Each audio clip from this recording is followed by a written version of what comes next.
This is the Qtv Nightly News, which is also on Q Radio 103.3 FM, and I am Jul Denjai. Thank you for joining us. Here are the headlines. The National Water and Electricity Company, NAWEC, held a press conference today to inform the public of a significant electricity deficit driven by limited generation capacity, fuel price challenges, and broader global energy disruptions. Officials of the Ministry of Foreign Affairs, International Relations and Gambians abroad on Tuesday held a political and bilateral consultations with their Azerbaijan counterpart, His Excellency Yalcin Rafiyev, Azerbaijan's Deputy Minister of Foreign Affairs. The Gambia's new ambassador to Burundi, Her Excellency Salimata Iti Toure, over the weekend presented her letters of credence to President Evariste Ndayishimiye. Today, April 7, World Health Day, is observed under the theme Together for Health, Stand with Science, highlighting the crucial role of scientific evidence and innovation in improving global health outcomes. And in international news, as the world observes the International Day of Reflection on the 1994 Rwanda genocide on April 7, it recalls the nearly 1 million lives, mostly Tutsi, lost in tragic wave of violence, serving as a solemn reminder of the devastating consequences of hatred and the need to promote peace. Those were the headlines, and now the news in detail.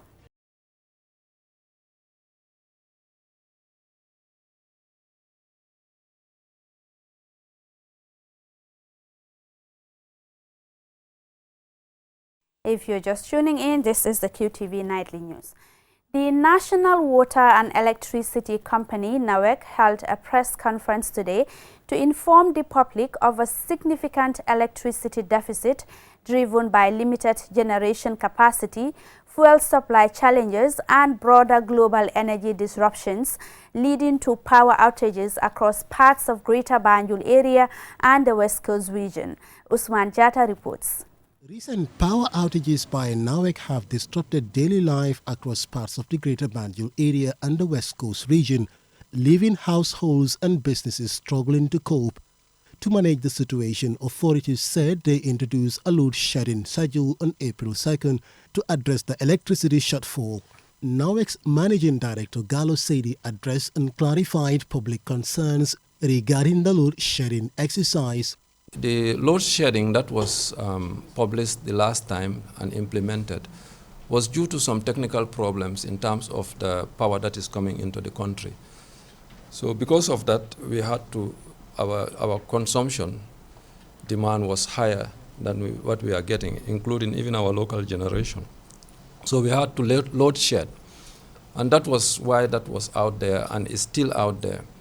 And I can tell the public this is going to be a long-term load shedding that will be out there for public to understand. Anytime we have a problem, this is the load shedding schedule that we will be using to manage any emergency situation. The power crisis comes amid growing global energy challenges, including tensions in the Middle East, which has affected key oil supply routes such as the Strait of Hormuz.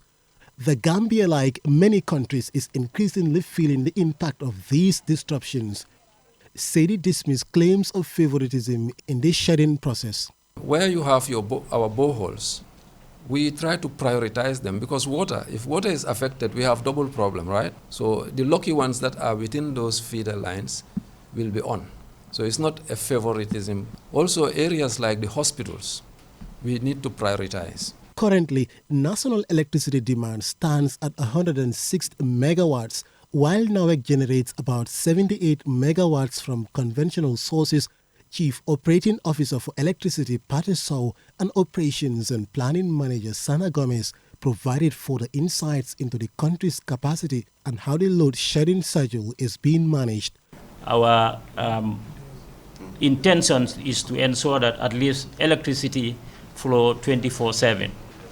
Unfortunately, we are faced with a situation today that we had no option but to load shed because of the gap that we are faced with.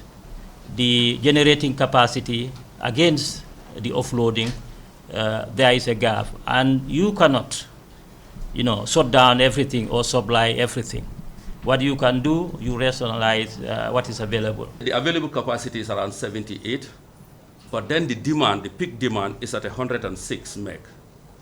Now, if you look at the two of them, they do not tally. The demand is more than the available capacity. Out of the available capacity, about 52% of it is being imported. Meanwhile, 22 is actually our own local generation. Managing Director Sadie urged collective efforts to manage demand and ease pressure on the system.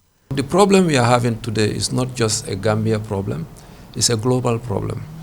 And until there is a certainty about that war, let us not just be naive and expect that we can give you power whenever you want it.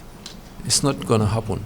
What's going to happen is let's try to mitigate. The company is urging the public to conserve electricity by turning off unused appliances, highlighting that this helps distribute limited power more evenly. NAWEC also advises consumers to follow the published load shedding schedule and stay prepared for future intermittent outages. Osman Jata, QTV News.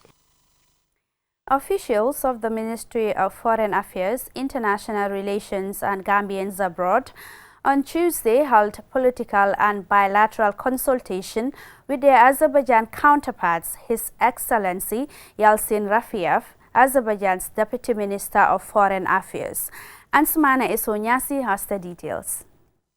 This bilateral engagement aims to strengthen cooperation and provide a platform for meaningful dialogue on issues of mutual interest, notably political collaboration, economic partnerships and opportunities for technical support. The Permanent Secretary at the Ministry of Foreign Affairs, International Cooperation and Gambians Abroad, Ambassador Langyabo, emphasized the Gambia's commitment to fostering stronger ties with Azerbaijan across various sectors, particularly in addressing common challenges and advancing shared goals. He noted that the Gambia has for over 2 decades enjoyed fruitful bilateral ties with Azerbaijan and hopes that this consultation will further strengthen the relationship between the two countries. The political consultation we are embarking upon this morning will delve into issues that will define our country's future relations and open more avenues for increased positive collaboration for generations to come. The Republic of Azerbaijan has been an important partner and has supported the Gambia in many areas, particularly through scholarships for higher education and human capital development. Honorable Deputy Minister, the presence of your delegation in Banjul is a reaffirmation of the importance that your country attaches to its relationship with the Gambia. Azerbaijan's Deputy Foreign Affairs Minister, His Excellency Yalcin Rafiev, said the Gambia remains a strategic partner whose leadership across various international platforms, notably the OIC and WTO, is widely appreciated. Hence, this political consultation that he says will be of mutual benefit to both countries. We have ambassadors accredited to a few number of African countries so far, despite the fact that we are now looking forward to widening it. And the Gambia is one of those countries that we have so far ensured the presence of Azerbaijan's diplomatic service. Azerbaijan and Gambia are brotherly, friendly countries. We have always been consistently supporting each other in both bilateral formats and multilateral format within the United Nations and elsewhere through different initiatives. And we have built a strong bonds of friendship and brotherhood between our countries that we can be proud of. While the meeting marked an important step in strengthening bilateral relations between the two countries, officials expressed their commitment to maintaining regular consultations. Ansmane Sonyasi for Qtv News. The Gambia's new ambassador to Burundi, Her Excellency Salimata Iti Toure, over the weekend presented her letters of credence to President Evariste Ndayishimiye. The move is part of Gambian government's ongoing efforts to strengthen its diplomatic footprint across Africa. Usman Jata again. During the audience, Ambassador Toure conveyed warm greetings from President Adama Barrow while congratulating President Ndayishimiye on his leadership role within the African Union. She commended Burundi's contribution to peacekeeping and conflict resolution efforts across Africa, describing the country as a key player in promoting continental stability. The Gambian envoy reaffirmed her commitment to strengthening cooperation and deepening the long-standing ties between Banjul and Bujumbura. Ambassador Toure identified agriculture, trade and investment, youth empowerment and human rights as priority areas for collaboration and further noted that both countries share similar development goals, including building resilient economies and creating opportunities for their youthful populations. In response, President Ndayishimiye welcomed the ambassador and assured her of Burundi's full support in advancing the partnership. He emphasized the importance of expanding trade, particularly in tea and coffee, and announced plans for a youth conference in August, at which the Gambia is expected to participate. Both sides reaffirmed their commitment to stronger bilateral relations for the benefit of their peoples. Osman Jata, QTV News. We will now go for a commercial break. When we return, we have more national and international news stories for you. Do stay tuned.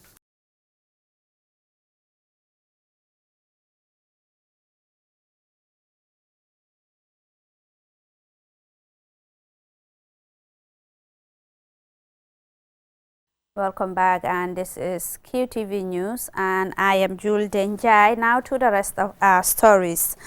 Today, April 7, is World Health Day, observed under the theme, Together for Health, Stand with Science. This year's campaign underscores the vital role of scientific evidence and innovation in advancing health outcomes across the globe. Loli M. Kamara has the details. World Health Day marks the founding of the World Health Organization, WHO, in 1948 and serves to raise awareness about key global health priorities, including disease prevention, health equity, and access to health care. This year's theme, Together for Health, Stand with Science, launches a global campaign that highlights the importance of collaboration, research, and innovation in safeguarding human, animal, and environmental health. It also underscores the critical role that science plays in addressing and overcoming health challenges worldwide. In a statement commemorating the day, Minister of Health Dr. Ahmadu Lamin Samate emphasized that access to healthcare should be regarded as a fundamental human right and called on stakeholders to prioritize health equity and strengthen health systems. And at the heart of achieving this right lies science, evidence-based, life-saving, truth-seeking science. Over the years, science has transformed our world. It has eradicated diseases, improved life expectancy, and given us the tools to respond to global health challenges. Experts agree that strengthening cross-sector collaboration is crucial for preventing future outbreaks and building resilient health systems. Dr. Samate further emphasized the importance of integrating health services with education and environmental policies. Our nation has made important strides in improving health, reducing disease burdens, expanding access to care, and strengthening our communities. These achievements have not happened by chance. They are the result of commitment, collaboration, and above all, the guidance of science. Dr. Samate acknowledged ongoing challenges in the health sector and stressed the need for innovative solutions and sustained political commitment. Access to health care is still not even. Climate change continues to affect our environment and health. Young people need better health education, and our health system requires continued investment. This is where unity and science must go hand in hand. The WHO country representative, Dr. Nathan Baichiaita, highlighted the crucial role of science in healthcare improvement. But we also know that science is far from abstract. It is in the steady hands of a midwife helping a mother to survive childbirth. It is in that vaccine that allows a child to reach their 5th birthday.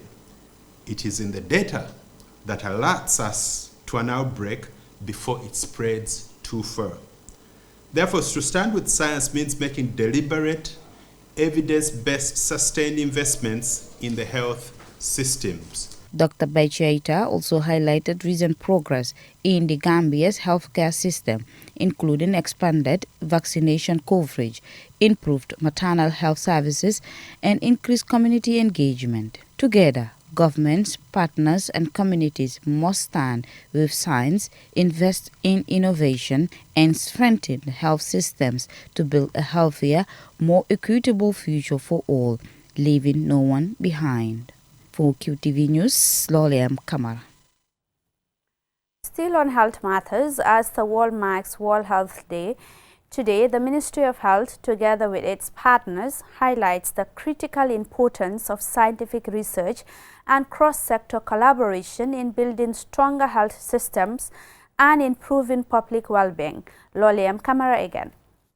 The Ministry of Health convened a press briefing that brought together a diverse group of health professionals alongside representatives from the World Health Organization, Food Safety and Quality Assurance (NDMA), and the Ministry of Environment.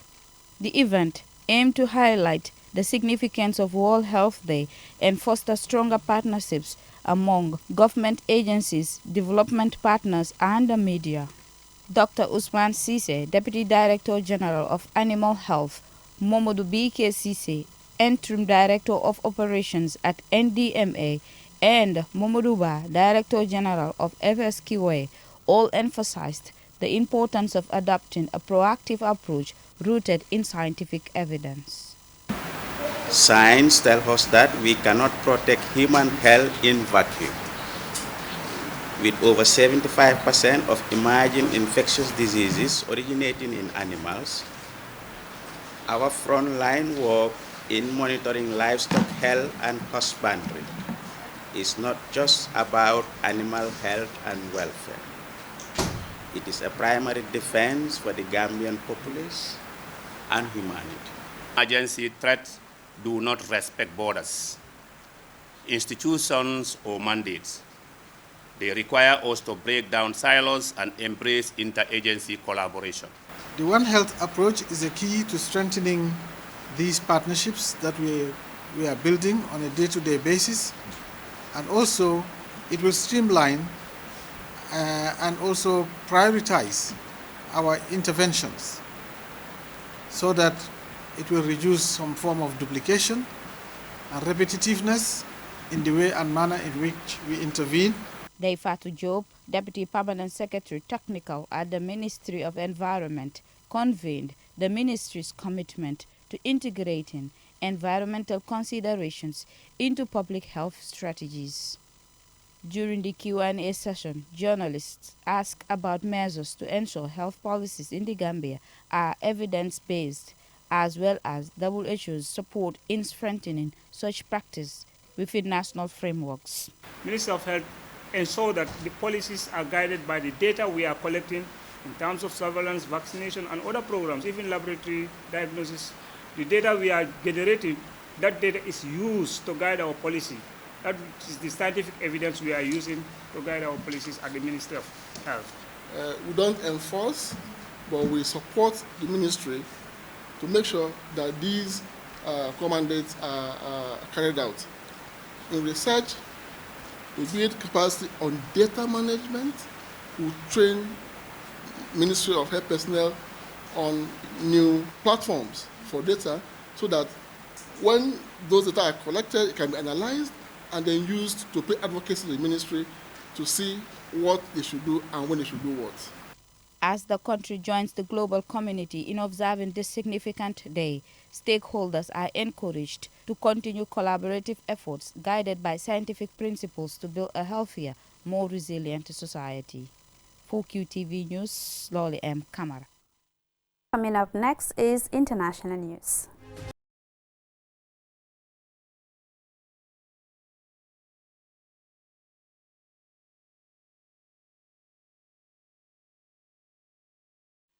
On April 7 each year, the world pauses to honor the tragic events that triggered the 1994 genocide against the Tutsi in Rwanda, reflecting on the immense loss and reaffirming the imperative to remain vigilant against hatred, intolerance, and the forces that threaten humanity. Ma'am Naboka has the report. Genocide denial begins long before the genocide itself is committed. There is a pattern of looking away from the warning signs or taking them lightly.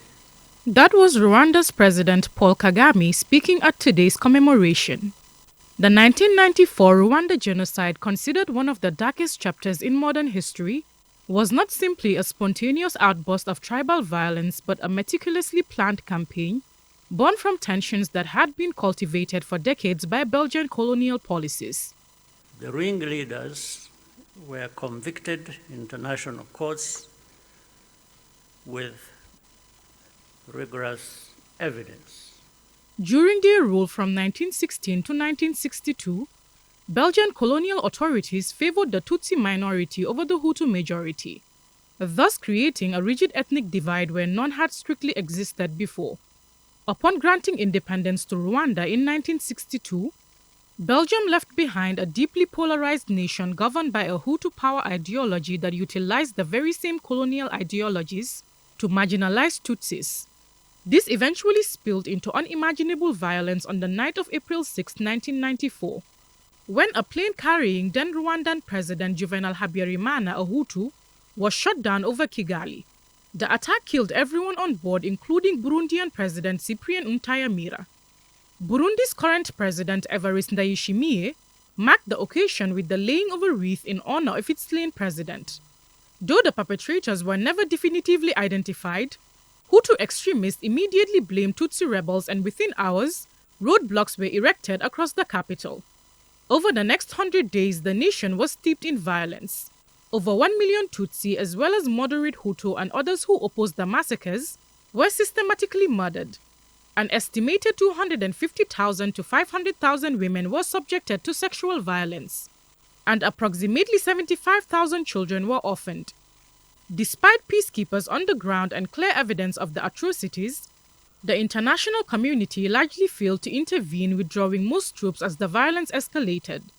The genocide ended in July 1994 when the Rwandan Patriotic Front, led by Paul Kagame, took control and ousted the genocidal regime.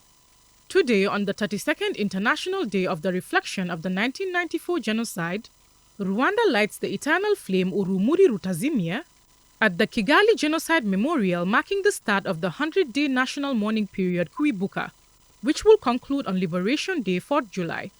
Since the tragedy, Rwanda has become a global symbol of resilience and reconciliation, fostering unity and remarkable stability while emerging as one of Africa's fastest-growing economies. Also, at today's commemoration, President Kagame had this to say. I thank this survivor who has just spoken. These testimonies keep memory alive for all of us and for those who will follow us. Though marked by sorrow, the day's theme, Remember, Unite, Renew, calls on the world to uphold our shared responsibility for dignity, justice, and lasting peace, as Rwanda continues its recovery and pursuit of justice. Mamna Buka, reporting for QTV News. This is all we have for you in this edition of the News Bulletin, but before we go, here is a recap of the headlines. The National Water and Electricity Company, NAWEC, today held a press conference to inform the public of the significant electricity deficit driven by limited generation capacity, fuel supply challenges, and broader global energy disruptions. Officials of the Ministry of Foreign Affairs, International Relations, and Gambians abroad on Tuesday held political and bilateral consultation with their Azerbaijan counterparts, His Excellency Yeltsin Rafaev, Azerbaijan's Deputy Minister of Foreign Affairs. The Gambia's new ambassador to Burundi, Her Excellency Salimata Iti Toure, over the weekend presented her letters of credence to President Evariste Ndayishimiye. Today, April 7, is World Health Day, is observed under the theme Together for Health, Stand with Science, highlighting the crucial role of scientific evidence and innovation in improving global health outcomes. In international news, as the world observes the International Day of Reflection on the 1994 Rwanda genocide on April 7, it recalls the nearly 1 million lives, mostly Tutsi, lost in tragic wave of violence, serving as a solemn reminder of the devastating consequences of hatred and the need to promote peace. Well, this is all we have for you in this edition of the News Bulletin. Do join us again tomorrow at 8 p.m. for another News Bulletin. Until then, it's a bye from us and enjoy the rest of our programs.